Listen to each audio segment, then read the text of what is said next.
I'm recording the beginning of this right before I upload the video, which is already edited. But I wanted to say a thing here at the beginning, which is that this thing that I'm about to talk about exists inside of the context of the NIH's announcement that they're no longer going to be investing any money in mRNA vaccine technology, regardless of what diseases that might treat, whether it's respiratory infections or cancer or autoimmune disease or heart disease. The mRNA technology is extremely powerful, and it turns out it can do way more stuff than just vaccines for respiratory infections. And they're canceling all of it. From what I can see, because they are alarmists, and either they believe their alarmism, or they have pushed the alarmism so hard, they have sold this fear so hard that they need to take some kind of action, or they will be perceived as inauthentic. So the rest of this video is about like a minor moment in the press conference about this that is baffling to me. But for clarity, it's not about like a new program that the NIH is initiating. This is about existing research that the NIH has been doing for quite a long time for a vaccine platform technology that the NIH has a patent to, which is great. But the way RFK Jr. was talking about it is totally baffling to me, and that's what this video is about. So we're going to talk about it. Okay. I continue to need to update where my mind is at with regard to these people who are now in charge of the country. RFK Jr. just announced that NIH is working on a universal vaccine platform, or really, I wouldn't call it a universal vaccine platform. He called it a universal vaccine, which it definitely is not. This research has been ongoing for a while. It's good research. I think it's a good idea. So to get into this, there's a press conference, and let's just watch the press conference together. And I will be surprised by what the press conference contains in a few different ways. Let's go. Here's what RFK Jr. had to say. Right now, we're developing a universal vaccine at NIH. A universal vaccine. This is not a term that is currently used. Now, you could have a universal blank vaccine. So there could be a universal flu vaccine. That is a big target of the future. It would be really amazing so that you didn't have to take a new flu shot every year, because the flu evolves. It especially evolves its surface proteins. It can cross-link between a bunch of different flu strains, and there's sort of influenza A and influenza B that are two different flu strains that are both doing this, but they are both influenza viruses, which are very different from other kinds of viruses. And I think that we will eventually have a universal vaccine for flu so that you don't have to take a flu vaccine every year, and this would be amazing. Now, I will say pharmaceutical companies don't necessarily want that because they like being able to sell a different flu vaccine every year, but that's why we have the NIH, so that they can fund research and understand vaccine platforms and even own vaccine platforms, because otherwise the market's going to be failing us because the companies that develop these things don't actually want to develop a thing that will make them less money. That's a real problem. It is the beginning sentence in a lot of conspiracy theories, but it's a real problem. It's a real market failure, and that's why we have government agencies that are working on things like a universal flu vaccine, which is a vaccine that addresses the entire phylum of viruses. It is definitely not a vaccine that addresses the entire phylum of viruses. So this is a thing about RFK Jr. that he says science words to make himself sound sciencey, like he has to throw in a science word that you've heard in science class, and in this case, that word makes no sense. I don't need to get too into this, but there's the classification, like kingdom, phylum, order, that stuff that you learned in elementary school, and viruses are not inside of that because they are not alive, according to that system. Now, are they alive? We could have an argument. But according to that system, they aren't alive. They aren't inside of any of the kingdoms of life. But there actually is a separate taxonomy of viruses that is really weird, because viruses, it turns out, aren't even related to each other oftentimes. They come out of life separately at separate moments. I mean, that's a whole video on its own. But in short, viruses are not just different from each other. They're often not related to each other at all. But how we classify viruses, there are different kingdoms of viruses. And then within those kingdoms, there are different phyla of viruses. There is not a phylum of all viruses. And importantly, no one thinks that you can create a vaccine that will protect against all viruses because they are all so distinct from each other in their action. These are very different guys. There are some viruses that are gigantic. They are not related to each other. Viruses are just a way that disease can occur. A self-perpetuating system that takes advantage of biological systems can happen. Quick break here because I need to let you know about something. This video is brought to you by my underpants and also by charity, because my underpants are for charity, and so can yours be. I've had the privilege of wearing these underwear for quite a while now, and you might be saying, Hank, why would I need to subscribe to underwear? Well, first of all, if you subscribe now, you get your first pair for $12. Second, it's extremely easy to cancel. So as soon as you have enough underwear, you just cancel. We make it very easy. The goal of Good.Store and Associated Properties is to make great things, make it easy for our customers, and donate all the profit to charity. What charity? Well, the money from the Awesome Undies Club, that's going to go to Partners in Health to help build a maternal hospital in Sierra Leone and help fund its operation and staffing and the training training of the people who work there, because it's going to be a teaching hospital, which means that there will be more healthcare workers in West Africa. Also, very cool, these underwear are made in collaboration with MeUndies. They know what they're doing. They have hundreds of thousands of positive reviews. There's a link in the description that will automatically apply the early bird code. You do not have to pay for shipping. We ship everywhere in the world, and it is very easy to cancel. You're going to have to buy underwear. You might as well buy extremely soft, stretchy, good-feeling underwear. If you're worried about the sizing, I've actually found that multiple sizes work for me, so both large and extra large work for me. If you're worried about waistband folding forward, which is a thing that I deal with, you might want to go a size higher than you normally would because they're so stretchy. And also each pair is designed by a different independent artist and can also match your socks if you're subscribed to the Awesome Socks Club. All right, so that's a good thing in the world. Now we go back to my confusion about some of the less good things in the world. And it is effective against any kind of mutation, so it doesn't drive the virus to mutate. It is effective against any kinds of mutations? No. But it is a vaccine platform that would not be as susceptible to mutation. And would it still drive mutations? Would it still drive evolution of the viruses? Of course it would. But it would do it less because this system, which we will again get into, is harder for the virus to mutate in a way that would escape this vaccine's control. And it could be effective. We believe it's going to be effective against not only coronaviruses, but also flu. This is a wild thing to say. In fact, they know that it's likely to be effective against flu, and then it could then be entirely repurposed to be effective against coronaviruses broadly, which would be great. We could potentially have a universal, maybe not coronavirus vaccine, but maybe a universal COVID vaccine. And it's going to be a much safer and much more effective vaccine. Will it be much safer and much more effective? No, because you can't be that much safer and more effective. Like, look, hundreds of millions of people got COVID vaccines. If there was a huge society-wide, like, spike in cancer, spike in heart disease, spike in death in a certain group of people, we would have seen it by now. If there is any effect there, it's so small that we can't see it, which is basically the same thing as there being no effect. So here is what RFK Jr. is talking about. He's talking about a whole virus vaccine platform. And I am in favor of whole virus vaccine platforms. I think that they offer advantages over other vaccine platforms. But first I have to tell you what a vaccine platform is, which is just a way of making a vaccine. So one vaccine platform is to breed a bunch of viruses in a circumstance that makes them less pathogenic to humans, but still alive. This is called a live attenuated virus. I think there are actually different live attenuated virus platforms. This is a way of creating a thing that you can inject in someone and it will spur an immune response to a future pathogen. We currently have a very powerful vaccine platform in mRNA vaccines, which are really fast to create, so you can make them very quickly. Now, they're somewhat unstable on the shelf. You have to keep them very cold, which is fine in the US, but can be difficult and problematic in other places. But you can make mRNA vaccines very quickly. They're great in a pandemic scenario. And basically, the mRNA is a piece of genetic code that then goes into your cell grabs onto it, and then it manufactures the protein that code codes for. And then that protein is then in your body, and it is a tiny piece of the virus, and it is a surface protein that the virus has, and that allows your immune system to say, this protein doesn't belong here, it looks weird, and then it creates an immune response to that. Now, there are a couple of problems with doing it this way, and he mentioned one of them in this clip. One of them is that you are just protecting against one surface protein, and so then that surface protein can just change. Now, there are ways of having an mRNA vaccine that has more than one protein that it codes for. So it can have several different bits of mRNA, which would be great, because then you could say, like, okay, there's this surface protein circulating, and this one,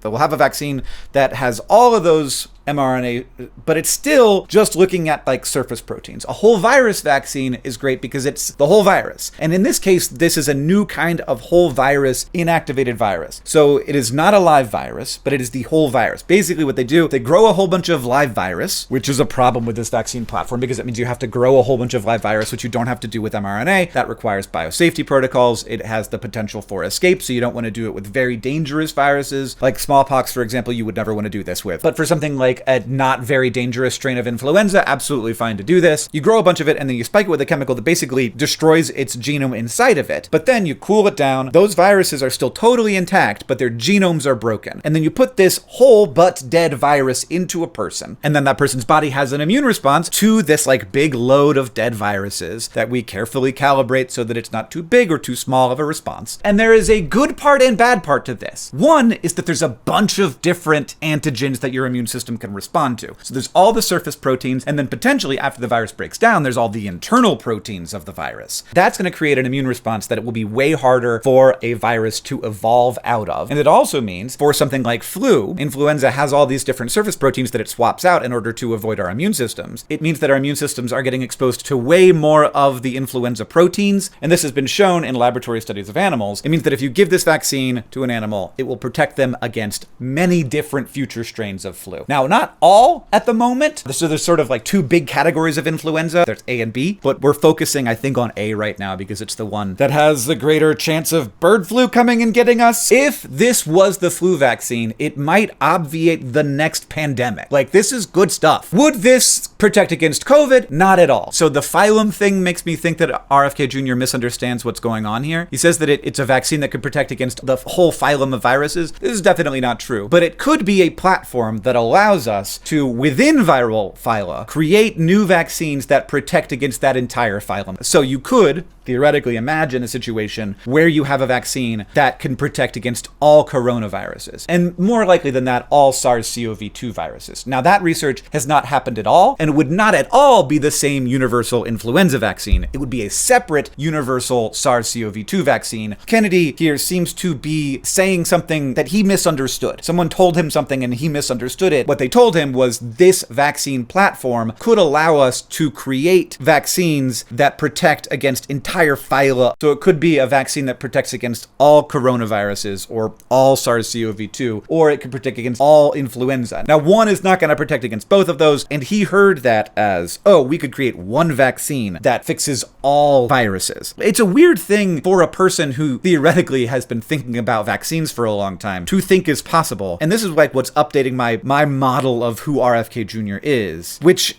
it never quite makes sense. Like, I've been trying to understand him as a communicator about science for a long time. Obviously not about science, but people perceive him that way. But there's also a drawback to this large antigen load of a whole virus vaccine, which is that you have a bigger immune response. It means that it's harder for the virus to mutate out of the vaccine's control, which makes it so that this could be a universal vaccine for flu. But also you are exposed to way more viral proteins, which is going to increase the antigenic load, so the number of proteins that your immune system is responding to, and that's going to increase the chances of some side effects. Now, as we know, pretty much every medical intervention has some side effects. It's affecting your body, and so it's going to mean something. With early tests of this on humans, very small sample sizes, we've seen no side effects that are worrying. There was like one person who got a very high fever after their first exposure to this whole virus vaccine, and then a bunch of people had like injection site pain and stuff like that. Now, this is like a pet theory of mine. There's a huge advantage to these whole virus vaccines that I think is way underappreciated by public health people, or was at least in the past, maybe not so much anymore. And it is that these dead whole viruses have an easier time crossing mucous membranes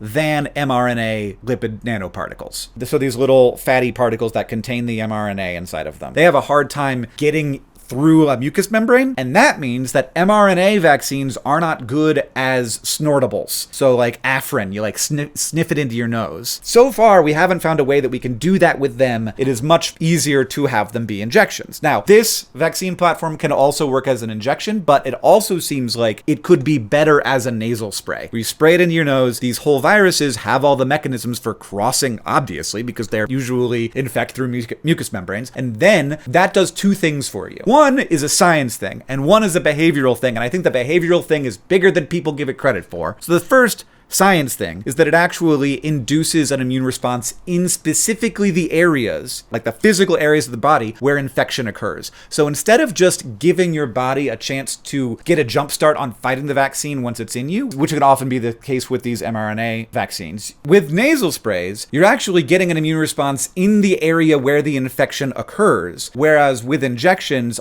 this sort of full body immunity means that you aren't so much stopping the infection. You might stop the infection, but you you might also get the infection and then fight it off much faster than you otherwise would. And that's what we often see with influenza, for example. Like, people still get influenza, but the hospitalization rates go way down. This is also has been the case with COVID, but that means that these people are still getting sick and thus they can still transmit the virus. There is some, I think, good thinking and evidence that nasal sprays could prevent infection in the first place, or like really trap it in the very early stages, which would not just mean the person doesn't get sick at all. It would mean that they would never be a carrier and never be a transmitter of the virus. So that's a big deal. And that works better with whole viruses than mRNA nanoparticles. But I think as important, or possibly more important, and I know nobody agrees with me, especially people who are more vaccine hesitant, but I think that we as humans have a visceral, subconscious, strong response to want to be afraid of things that enter our bodies artificially. I think that it makes like evolutionary biology sense that we don't like the idea of injections. I am free of that after many years of having ulcerative colitis and then cancer. I have had so many injections that I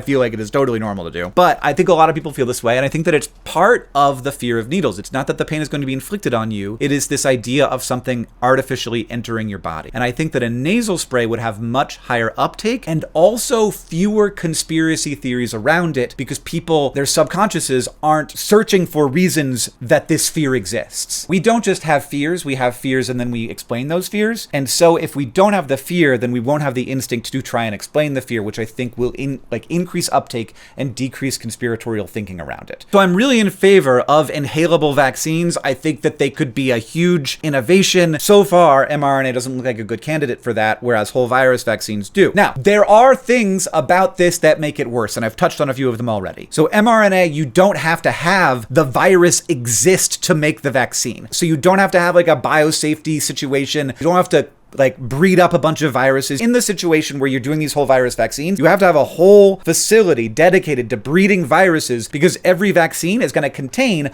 a bunch of the viruses that you bred and then inactivated. And that's a problem both because it takes way more time. So if there's a new virus, you have to scale up a whole new situation for breeding that virus, and different viruses breed in different situations, have different things that they prefer. It takes a lot of time to develop all those protocols. So it's way slower. So I'm very much in favor of like an mRNA for rapid response, whole virus for long-term. Can we create a universal vaccine against this thing so we can stop having boosters all the time? Second, that higher antigenic load might protect against mutation, also increases the potential for side effects, means you have to fine-tune to a broad population the amount of virus you're putting in people to make sure that you get the immune response without getting too much inflammation and myalgia and all the other negative consequences that you can get. Not like long-term myalgia, but like that feeling you get, that fevery feeling, even if you don't have a fever, that you get with a vaccine called myalgia. That's potentially more of a thing when you have more antigens inside of the vaccine than if you just have the one of a mRNA vaccine. The manufacturing of mRNA vaccines is much faster, much more scalable, and it is easy with mRNA to swap out the target antigen. So if there is an evolution of the spike protein, then you swap it out with another spike protein that reflects the one that's in the wild right now. But of course, you could be in a situation where there's many different variations of spike proteins, and it's hard for the mRNA vaccine to keep up. My big takeaway here is like giving a bunch of money to inactivated whole virus vaccines does not make taking money away from mRNA vaccines good. We should be investing in both of these things because they do different things and they do them better. mRNA vaccine technology is so powerful. It is going to be a revolution in health. It already is a revolution in medicine. The fact that we have politicized this technology to this extent is extremely bad for America. This isn't just a technology that's like good for protecting you against respiratory viruses. It's obviously been good at that, but it's also a technology that can be used for like everything from blood pressure to rare diseases you've never heard of. Honestly, I probably will make a video on how cool mRNA technology is. I do think that in like the specific cases where people are sick, like if somebody has cancer, they're going to take their mRNA cancer vaccines. They're not going to be like, oh, I heard mRNA and so I'm scared. No, they have cancer. They're already very scared. They're going to take the vaccines 99% of the time. Some of them will lose to this fear, but most we will not. But then when it comes to mRNA treatments that are for like more widespread things, like potentially high cholesterol or heart disease, which is a thing that we're looking into, I think a lot of people will opt out of those and a lot of people will die because of it. Regardless, that will be a cool video when I make it, but that's not this video. Both of these vaccine platforms are very powerful and exciting and should be being invested in big ways. And this money from the NIH for whole virus vaccine platform is, I don't think revolutionary. Like, I think it would have happened under any HHS department, but very interestingly, it might be worth looking at the fact that the Maha Action Twitter account deleted this tweet. This is a Twitter account for Maha Action, which was co-founded by Del Bigtree, who's RFK Jr.'s former communications director. Now, it could be that they deleted the tweet because RFK Jr. just got stuff wrong in it, and that's kind of embarrassing, like saying the entire phylum of viruses is something that makes no sense. It's just a misunderstanding of the taxonomy of viruses. But even bigger than that, calling this a universal vaccine implies that it would be, and it also didn't just imply, it seemed to be that he believed that this would be a vaccine that could be used, like one shot that could be used for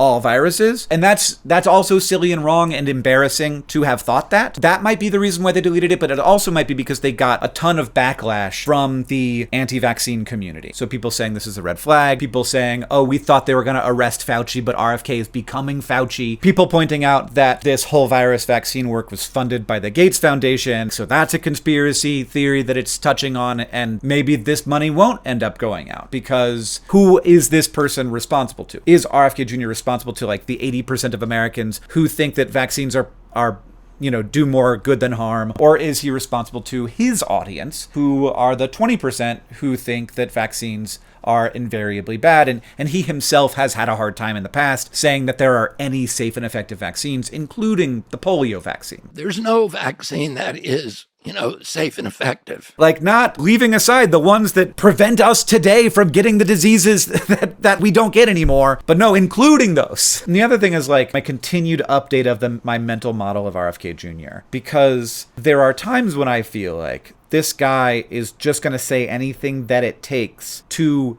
say that vaccines are bad. But in this situation, he's saying, no, this is a safe and effective vaccine platform. And that's coming out of his own mouth, so he believes this. But in the same breath as he's saying that they're going to work on this safe and effective vaccine platform or universal vaccine, he's also portraying a ton of ignorance of biology. So I don't know, maybe I should expect that. This is just a guy whose job is to argue effectively with people who are in favor of vaccines, but he has such a limited understanding of biology. I guess I shouldn't be too surprised by that. But it is updating my model to be like, what RFK Jr. does is he is like a person who doesn't understand science's version of a person who understands science. Just like Donald Trump is kind of like a person who doesn't have money's version of a person who has money. He wants to say words like universal vaccine. He wants to say words like phylum. He wants to say sciencey sounding words. The part where he said that not just for COVID, but also for flu, when this vaccine has only ever been tested against flu. Thus, I think, in part, doing a thing that we see Donald Trump doing, where he takes what he's supposed to say, and then he just lumps together the things he wants lumped together. RFK Jr. wants COVID and flu lumped together so that it reinforces the idea that COVID was just like the flu,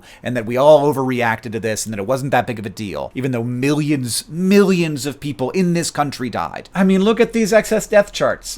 That's a lot of excess death, you guys. That's just a thought that I have, that's why he lumped COVID and flu together into this, even though it's mistakes of the level that you couldn't make if you understood how viruses work. So that updates my mental model to be like, okay, we are dealing with a man who doesn't know how viruses work, which wasn't a given. I mean, some of you are going to be saying yeah, duh, Hank, but no, I don't think so. I think he might just be a guy who's scared of vaccines. I think that's what we're dealing with. That's a different mental model for me. He's a guy who's scared of vaccines, who really wants both the attention and the glory of protecting people against something dangerous, and also the good feelings. But also we see, we don't see this so much with Trump now, but we saw it in the first term where he'd have conversations with experts, and then he'd come out being like, oh, okay, so this is a thing. And then he'd get the feedback from his community that no, you can't listen to these experts. So what I'm a little bit worried about is his 20% of Americans will push back against Robert Kennedy here, and then this money actually will not materialize, and this vaccine platform will not be invested in, which it was going to be invested in anyway. I just want to be clear about that. This isn't RFK Jr. making a big thing that otherwise wouldn't have happened. This research has been ongoing. NIH owns the patent to this technology already, which is great because it means that it doesn't have to be controlled by and sat on by pharmaceutical companies who might not want this to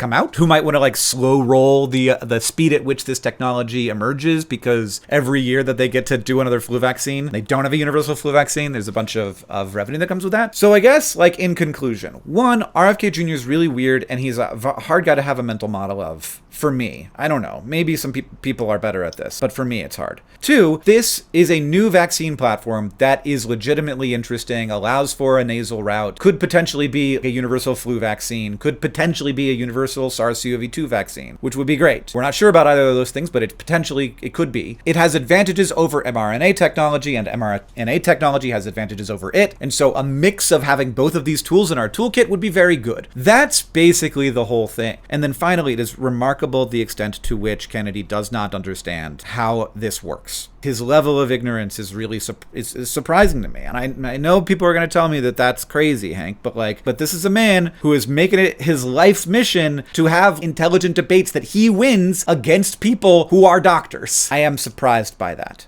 That's the video. It was extremely long. I really meant for it to be much shorter than this.